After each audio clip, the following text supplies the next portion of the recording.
10 साल की उम्र में पिता माता का डिवोर्स हो गया, दादी ने बड़ा किया, पूरी जिंदगी किसी के प्यार में शादी नहीं की। ये किसी फिल्म का कहानी नहीं बता रहा हूँ, ये देश का सच्चे रत्न का जीवन कथा है। ये लंदन ने उनको सार का टाइटल दिया, सर रतन टाटा, और भारत में उनको श्री रतन टाटा के नाम से जाना जाता है। चाहे वो हिंदुस्तान का प्राइम मिनिस्टर भी क्यों ना हो, उन्हें श्री रतन टाटा बुलाते हैं। नमस्कार, मैं प्रसेनजीत देवनाथ। आज बात करेंगे उस शख्सियत की जिनकी अकेली कंपनी टीसीएस के बराबर पूरी दुनिया का 128 कंट्रीज का जीडीपी है। यानी अकेली कंपनी टीसीएस पूरी दुनिया में 128 कंट्री खरीदने का ताकत रखती है। इनकी टीसीएस इतना बड़ा कंपनी है कि पूरा पाकिस्तान स्टॉक एक्सचेंज का मार्केट कैप एक तरफ और टीसीएस एक तरफ। दोबारा सुन लो, पूरा पाकिस्तान का सारे कंपनी का स्टॉक एक्सचेंज एक तरफ और टीसीएस एक तरफ। पूरा टाटा ग्रुप नहीं बोल रहा हूँ, सिर्फ टीसीएस। इनकी कंसल्टिंग कंपनी टीसीएस का नेटवर्थ 100 करोड़ से भी ज्यादा है। देश का 100 करोड़ का आंकड़ा पार करने वाला ये पहली कंपनी बना। टीसीएस में ही 4 लाख से ज्यादा लोग काम करते हैं। सर रतन टाटा की 21 साल की चेयरमैनशिप में टाटा ग्रुप का रेवेन्यू 40 गुना बढ़ा और प्रॉफिट उन्होंने 50 गुना बढ़ाया। हाईएस्ट मार्केट कैपिटलाइजेशन है आज इनका पूरी देश के अंदर। टाटा ग्रुप का 100 से भी ज्यादा कंपनी 100 से भी ज्यादा देशों में चल रहा है। लगभग 50,000 करोड़ टैक्स कंट्रीब्यूट करते हैं ये एक साल का। पूरा आसाम, हिमाचल प्रदेश, उड़ीसा, गोवा मिला के भी इतना टैक्स कलेक्ट नहीं होता। चाहते तो इंडिया का सबसे अमीर आदमी बन सकते थे, लेकिन अपने कंपनी का प्रॉफिट का 65% तक दान में दे देते हैं। सर रतन टाटा को भारत सरकार से पद्म भूषण, पद्म विभूषण सम्मान भी मिला। 28 दिसंबर 1937 में सर रतन टाटा का जन्म हुआ। पिता नवेल टाटा, माता सुनी टाटा। 10 साल की उम्र में उनका पिता माता का डिवोर्स हुआ। माता ने दूसरी शादी की तो उनको दादी नावजीबाई टाटा ने गोद में ले लिया और उन्होंने नावजीबाई टाटा के साथ बचपन बिताया। यूएसए का कॉर्नेल यूनिवर्सिटी से उन्होंने ग्रेजुएशन कंप्लीट किया और हार्वर्ड बिजनेस स्कूल से उन्होंने एडवांस मैनेजमेंट प्रोग्राम में पढ़ाई की। बाद में उन्होंने यूनिवर्सिटी को $50 मिलियन दान भी दिया और यूनिवर्सिटी के हिस्ट्री का लार्जेस्ट इंटरनेशनल डोनर बने। 1962 में यूएस से जब इंडिया लौट के आए तब उनको पहली नौकरी टाटा स्टील में लगी। वही मजदूरों के साथ रहते थे, खाना भी लाइन में लगकर खाते थे और मजदूरों के साथ सो भी जाते थे। टाटा ग्रुप का एक रेडियो कंपनी था नेल्को। 1970 में नेल्को का मार्केट शेयर गिर के 2% में आ गया। तब इसको संभालने के लिए सर रतन टाटा को टाटा ग्रुप में मैनेजरियल पोजीशन दिया गया। उन्होंने हमेशा नया टेक्नोलॉजी को प्रायोरिटी दिया है और बोला हमें अगर नेल्को को आगे ले जाना है तो हम लोगों को सैटेलाइट पे इन्वेस्ट करना पड़ेगा। बाद में उन्होंने नेल्को का शेयर 20% तक लेके गया। उसके बाद इकोनॉमिकल स्लोडाउन के कारण नेल्को को बंद करना पड़ा, लेकिन तब तक जेडीआर टाटा ने रतन टाटा का काबिलियत समझ चुके थे। 1991 में सर रतन टाटा को टाटा ग्रुप का चेयरमैन बनाया गया। उनको पहले बहुत विरोध का सामना करना पड़ा।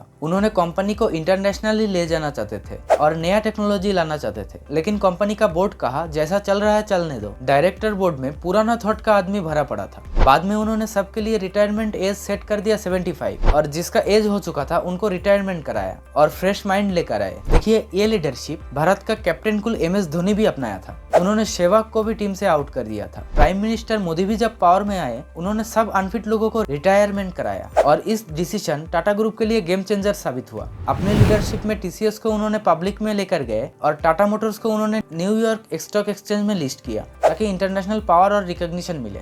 As a chairman of Tata group उन्होंने बहुत सारी इंटरनेशनल कंपनी को एक्वायर भी किया ताकि इंटरनेशनली पहचान मिल सके। टेटली चाय company, Daewoo commercial vehicle, Corus group steel manufacturing company, Jaguar Land Rover car manufacturing company. यह एक्विजिशन टाटा ग्रुप को एक इंडिया सेंट्रिक ग्रुप से ग्लोबल बिजनेस में रिपोजिशन किया। अब लगभग 65% से ज्यादा रेवेन्यू टाटा ग्रुप का इंटरनेशनल ऑपरेशन एंड सेल से आता है। इनकी लीडरशिप में टाटा ग्रुप में 2 चीज की, नया मार्केट में घुसे और जिसमें अच्छा नहीं कर पाए उससे एग्जिट कर गए। उन्होंने देखा अगर इतनी बड़ी कंपनी चलाना है तो जिसमें प्रॉफिट ज्यादा आ रहा है उसमें फोकस करना है और जिसमें प्रॉफिट अच्छा नहीं आ पा रहा है उसको बेच देना है। उन्होंने बहुत सारा कंपनी बेचा भी। लैक में इनका ब्यूटी प्रोडक्ट था, उन्होंने बेच दिया और इनकी चेयरमैनशिप में उन्होंने टाटा मोटर्स को स्टार्ट किया। उनको लगा भारत की एक अपनी कार कंपनी होना चाहिए। बहुत लोगों ने उनको माना भी किया, बोला कि हम लोगों के पास एक्सपीरियंस नहीं है, बाहर की कंपनी के साथ जॉइंट वेंचर करना चाहिए, उन लोगों का टेक्नोलॉजी चाहिए। फिर भी सर रतन टाटा ने 100% इंडियन टेक्नोलॉजी यूज करके भारत की पहली कार इंडिका लॉन्च किया और लॉन्च होने के बाद उनको डर था लोगों के बात सच ना हो जाए, पर देखते ही देखते इंडिका ने 20% मार्केट कैप्चर कर लिया। जैगुआर लैंड रोवर एक्वायर करने का कहानी तो आप लोगों को पता ही होगा। एक बार टाटा मोटर्स बुरा वक्त से जा रहा था तो सर रतन टाटा ने टाटा मोटर्स को बेचने का मन बनाया और फोर्ड कंपनी के मालिक बिल फोर्ड के पास गए कंपनी बेचने के लिए। बिल फोर्ड ने सोचा कंपनी ठीक नहीं चल रहा है, एक साइकोलॉजिकल प्रेशर बनाते हैं। साइकोलॉजिकल प्रेशर बनाएंगे तो कंपनी कम दाम में बेच के चला जाएगा। उन्होंने बोला एक्सपीरियंस नहीं था तो इतनी इतनी पैसा इसमें डाला क्यों? हम आपके कंपनी खरीद के आपको एहसान कर रहे हैं। सर रतन टाटा ने डील रोक दी, बोला तुमको कंपनी नहीं बेचेंगे। वापस आके एक टीम बनाया, बोला मार्केट में रिसर्च करो हमारी गाड़ियां क्यों नहीं बिक रही है। उन्होंने कंपनी को दोबारा खड़ा किया और बिलफोर्ड का कंपनी का हालत खराब हो गया। बाद में बिलफोर्ड ने अपने कंपनी को बेचने के लिए इंडिया आए और सर रतन टाटा को बोला आपने हमारी कंपनी खरीद के हम पे एहसान कर रहे हैं। तब जाके उन्होंने जैगुआर लैंड रोवर खरीदा। एक बार रतन टाटा और दिलीप कुमार हवाई जहाज में ट्रेवल कर रहे थे। दिलीप कुमार से मिलने के लिए बहुत सारे लोग आ रहा था। दिलीप कुमार ने नोटिस किया सब आदमी उनसे मिलने के लिए उत्सुक है, लेकिन उनके बगल में एक आदमी बैठ के पेपर पढ़ रहा है। दिलीप कुमार ने हैरान हुआ, एक कौन आदमी जो हमसे प्रभावित नहीं हो रहा है। उन्होंने बाद में उनको पूछा क्या आप फिल्म नहीं देखते? सर रतन टाटा ने जवाब दिया कम देखता हूँ। दिलीप कुमार ने बड़े ही गर्व से बोला मैं फिल्म में काम करता हूँ, मैं हीरो दिलीप कुमार हूँ, ये सब मेरे चाहने वाले हैं, मुझसे मिलना चाहते हैं। सर रतन टाटा ने बोला मैं टाटा ग्रुप का चेयरमैन रतन टाटा हूँ। जब सर रतन टाटा ने अपना परिचय दिया तो दिलीप कुमार का होश उड़ गया। उन्होंने देखा इतना बड़ा आदमी और इतनी सी घमंड नहीं। सर रतन टाटा ने काम के लिए इतना डेडिकेटेड है। एक बार उनका माँ बीमार हुआ, उनको यूएस का हॉस्पिटल में एडमिट कराया गया। माँ आईसीयू में थे तो हॉस्पिटल में सर रतन टाटा का कुछ काम नहीं था, तो उन्होंने सोचा कंपनी के लिए एक ब्लूप्रिंट बनाते हैं। तो उन्होंने प्लान बनाया और टीम को भेज दिया। बाद में उनकी माँ का देहांत हुआ तो उन्होंने जब वापस आया तो उनको बोला गया it was a great idea, but idea grant नहीं हुआ। बाद में उन्होंने जब चेयरमैन बना तब उन्होंने उस आइडिया इम्प्लीमेंट किया। सर रतन टाटा अपना लेबर का भी बहुत ध्यान रखते हैं, क्योंकि लेबर का ध्यान रखेंगे तो लेबर लोग भी कंपनी का ध्यान रखेगा। एक बार टाटा स्टील में लेबर और मैनेजमेंट के बीच हिंसा हुआ। लेबर बोलने लगे बोनस चाहिए, लेकिन मैनेजमेंट देने के लिए राजी नहीं था। हिंसा इतना बढ़ गया कि कुछ लेबर और मैनेजमेंट लोगों को हॉस्पिटल एडमिट करना पड़ा। बाद में सर रतन टाटा को आना पड़ा।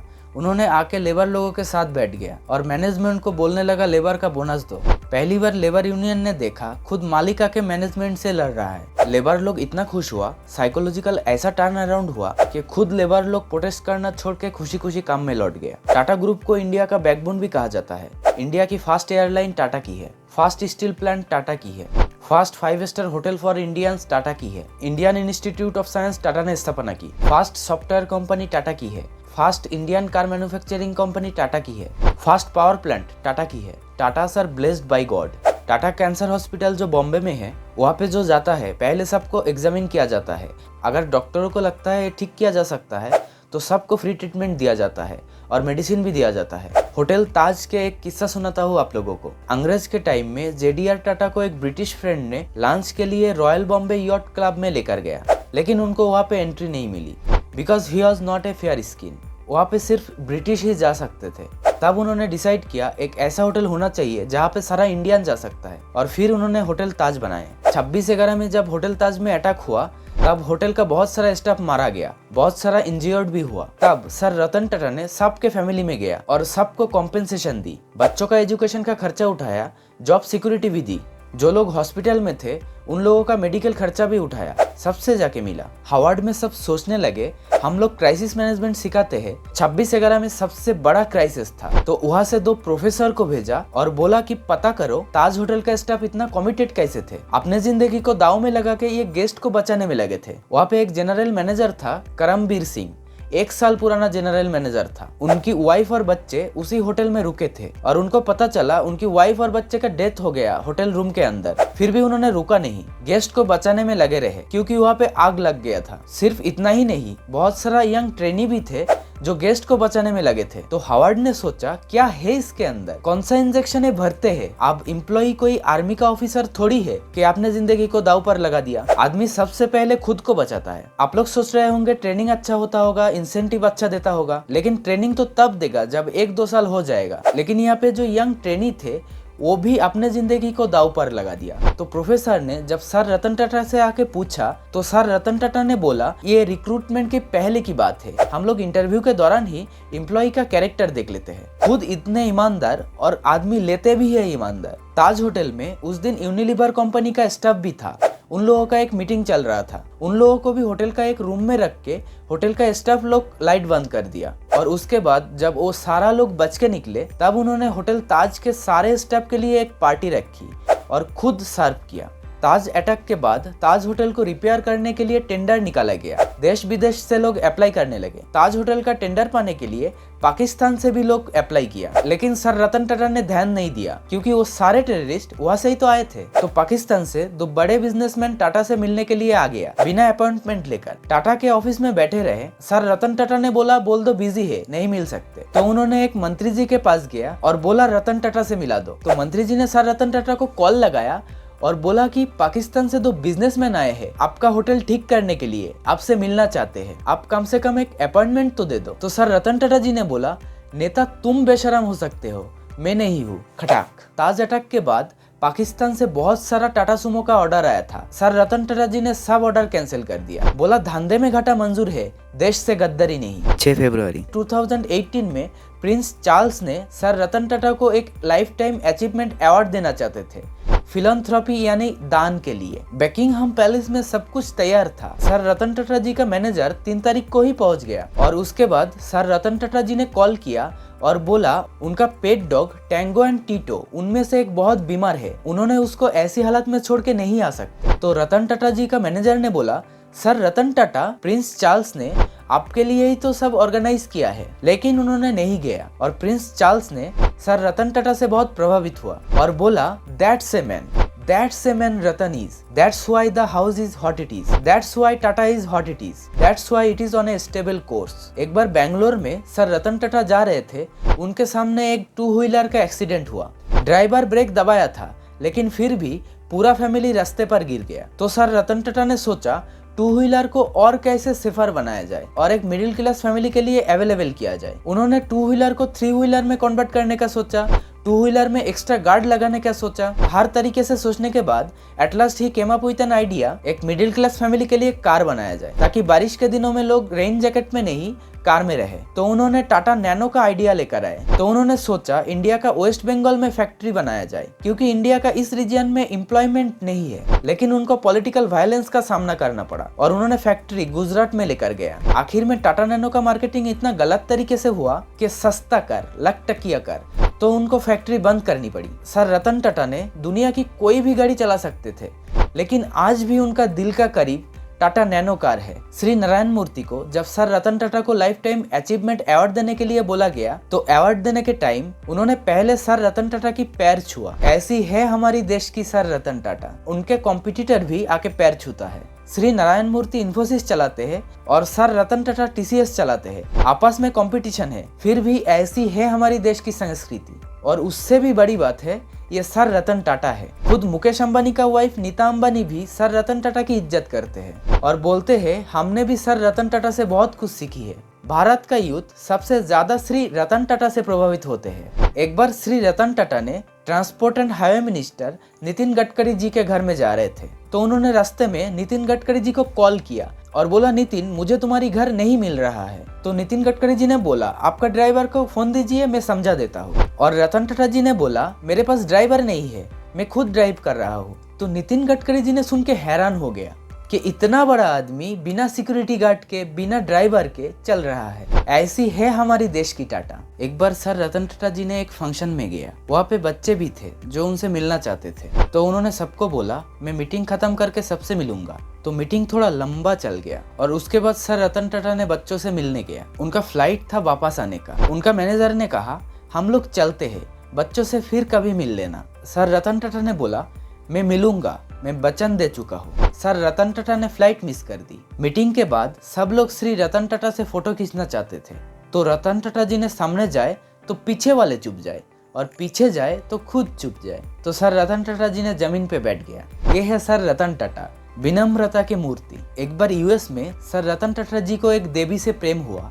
दोनों शादी करना चाहते थे। इसके बीच में सर रतन टाटा का दादी बीमार हुआ। दादी ने सर रतन टाटा को कॉल किया और बोला इंडिया आ जाओ। तो सर रतन टाटा को जाना पड़ा। उन्होंने पूरी जिंदगी दादी के साथ ही तो बिताया था, तो उन्होंने अपने फियोन्सी को भी साथ में ले जाना चाहते थे। लेकिन तब इंडिया चाइना का वॉर चल रहा था। उनका पिता माता जाने नहीं दिया। रतन टाटा जी ने अकेले ही चले गए। उसके बाद उनका पिता माता US में दूसरा लड़के से शादी करा दी।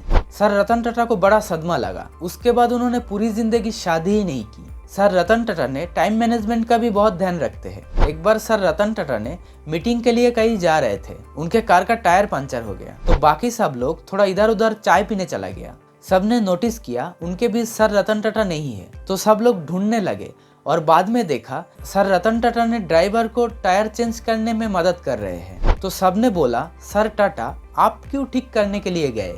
तो सर रतन टाटा ने जवाब दिया, अगर मेरा हेल्प करने से 15 मिनट भी सेव होता है तो हम लोग मीटिंग में 15 मिनट पहले पहुंच सकते हैं। ऐसी है सर रतन टाटा, अपने लेवल से नीचे जाकर काम करने के लिए भी नहीं झिझकते। सर रतन टाटा की जन्मदिन आने वाला है। जन्मदिन के लिए सर रतन टाटा को बहुत सारे शुभकामनाएं दीजिए और कमेंट में बताइए और किसका लाइफ स्टोरी जानना चाहते हैं। हमारे साथ जुड़े रहने के लिए, बहुत सारा प्यार देने के लिए दिल के गहराइयों से धन्यवाद। वीडियो अच्छा लगा तो लाइक कमेंट जरूर कीजिए और शेयर करके अपने दोस्तों को भी मोटिवेट कीजिए। Thank you.